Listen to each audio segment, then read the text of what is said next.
All right, to begin, I need a pencil and a ruler. Okay, so I'm starting with a box that's 8 inches across the top. My paper is in portrait mode, so it's up and down. I have a line going straight across 8 inches, and I'm gonna put a mark at each inch. This will give me 8 marks to make 8 boxes. Now,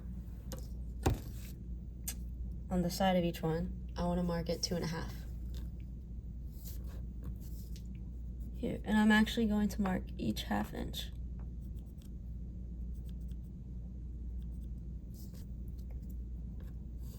At a 1/2 inch. I'm going to do the same thing on this side. I'm going to measure out 2.5 inches down.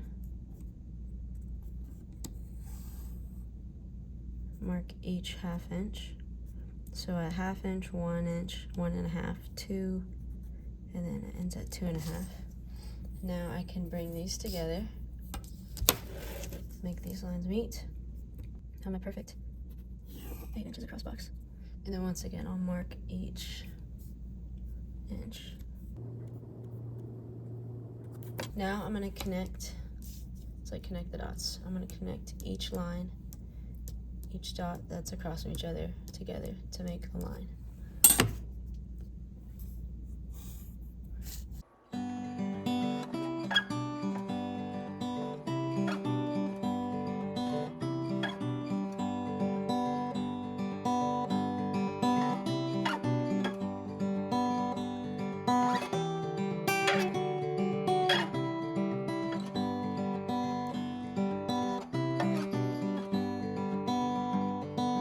So this is what your paper is going to end up looking like. If you feel comfortable making those first set of boxes together, you can go ahead with your ruler and measure out the next set of boxes. Just match the right measurements that are there and you'll be good.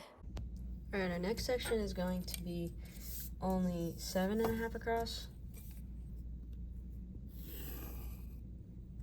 Oh, that'll look nice. Okay, we're going to make a mark at each 1.5 inches. So we have 1 inch, 1.5. 1.5 times 2 is 3. 3 plus 1.5 will be 4.5. 4.5 plus 1.5 will be 6. And then 6 plus 1.5 will be 7.5. And then I'm gonna have, let's do it 3/4 of an inch long. Okay, I'll do the same thing over here. 3/4 of an inch long. And then we can do the same thing. We want 7.5 inches across. And then we're gonna mark each 1.5 inches. Okay, now you can connect these. Okay. Now what we can do is we're gonna copy this 2 more times.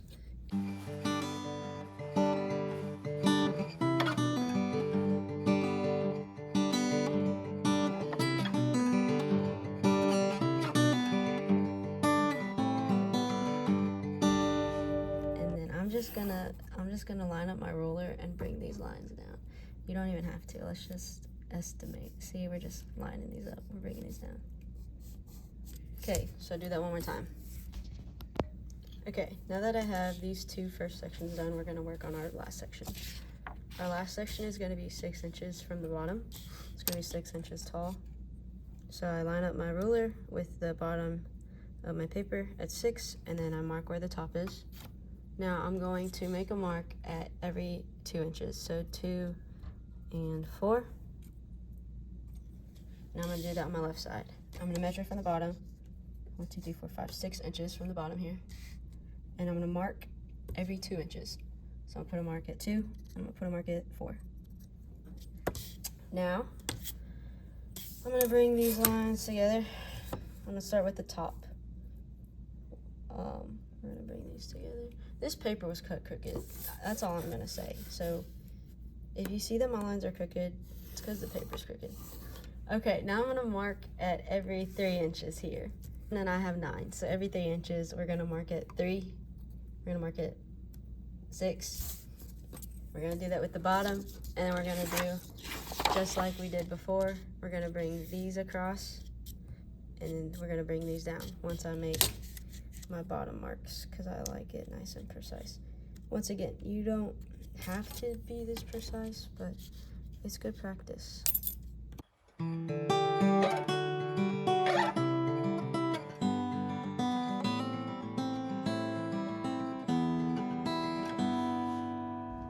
Okay, now that I've finished setting up my paper, we have watercolor. First things first. Watercolor is in a drawer by the sink. Oh yeah, here is the watercolor, nicely organized 2 in a row, side by side. It should look like this all the time. You will get a paper towel, 1 thing of watercolor. I have 2 because I'm going to show you the differences between them, and a cup of water. Do you see how far this cup of water is filled up? The water line is right here, meaning the water is less than halfway full. Do not fill your water cup more than halfway full. If you do that and you spill it, you'll have water everywhere. We only need half. All right, in the drawers, there's Crayola and there's Prang. There's only a slight difference. This is fully dry and this is semi-moist. When they dry, the difference between them is very negligible, so either one will work fine. I'm going to use the Crayola because I'm going to demonstrate how we clean. As you can see, the person who last used this did not clean well. Terrible. But if that happens to you, do not throw a fit and be a crybaby. All you simply need to do is get some paper towel. Get it wet. And oh my God, it all comes off. See how quick and easy that is? Now we can avoid this by everyone making sure to do this after they finish painting. So once you use your lid, after you're done, you simply get a paper towel and wipe out the lid. Okay, now that my lid is cleaned off, I can begin painting. We have 8 slots here, and we have 8 colors here. We're going to do value scales with each color going down. I'm simply just gonna do black and then the rest of the rainbow in brown because that's how my palette is. If you wanna do the rainbow and then black and brown, you can, as long as you use all 8 colors. To begin, I'm going to barely dip my brush into the water, just so it barely gets wet. Then, I'm going to dip it into the paint. As you can see, there's only a slight sheen to the paint because it just barely got wet with a tiny bit of water. Do not dunk your whole brush into this. Drip a crap ton of water in this well and then slosh it onto the page. As you can see, this paint well is still very controlled and it's not spilling with water. I can hang it upside down. I only use a tiny bit of water. I'm going to carefully fill in this first box.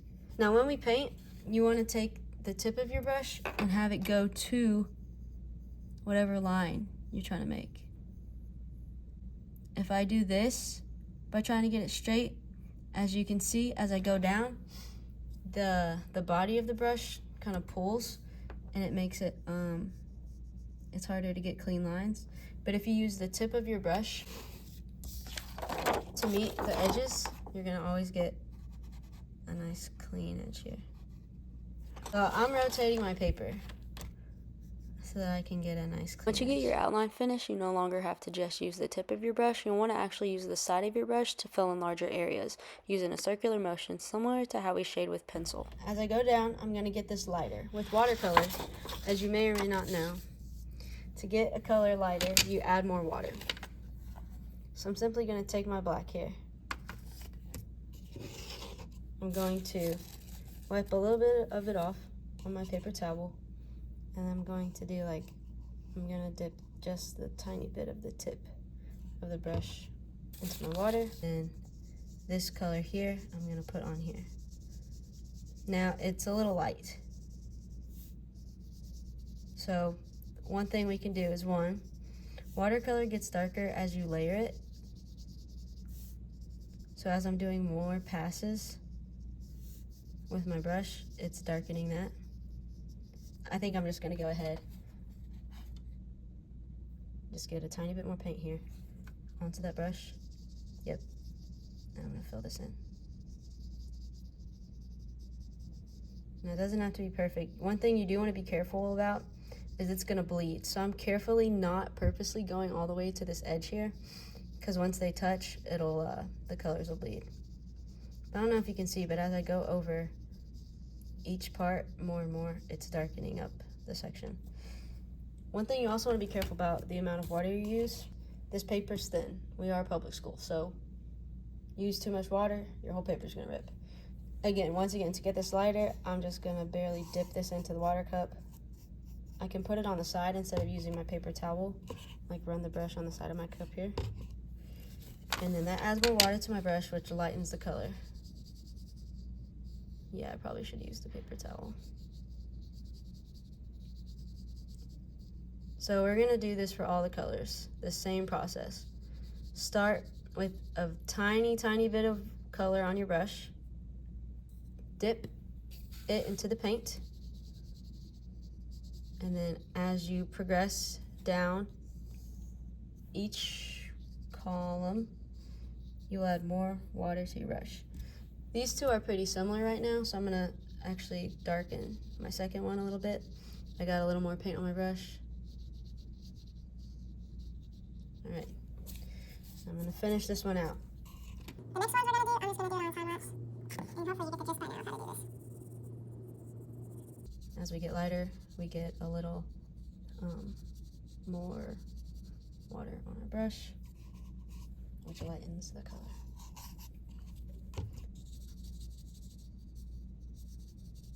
You can also do it the opposite way, where you start with a lot of water and then add more pigment. Okay, now I'm going to do the opposite, where I start with a really light color and add more pigment to it. So our next color is red. So I'm going to take my water. I don't advise putting your water cup on your paper, but I have to do this for the camera purposes. I'm taking a bit of water and putting it on the lid here. Now, I will take a teensy bit of red. Okay, more than that. There we go. And I'm going to use this watered down red for my first block here. You can barely even see that pigment showing through. That is light.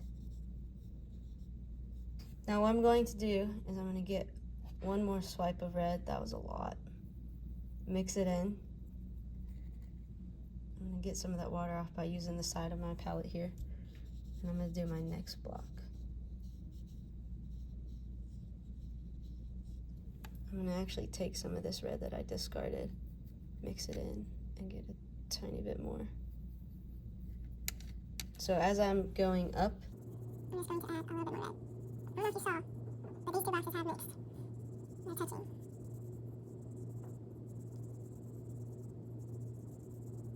okay, more red into my paint. We need more.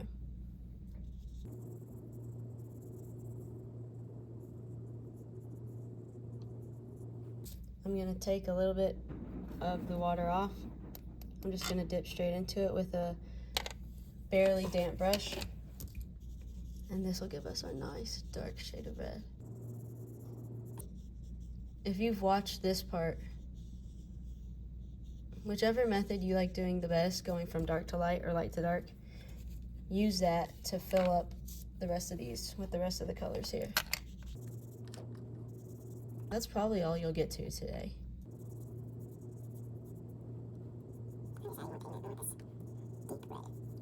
Okay, now I'm gonna do the rest of my colors.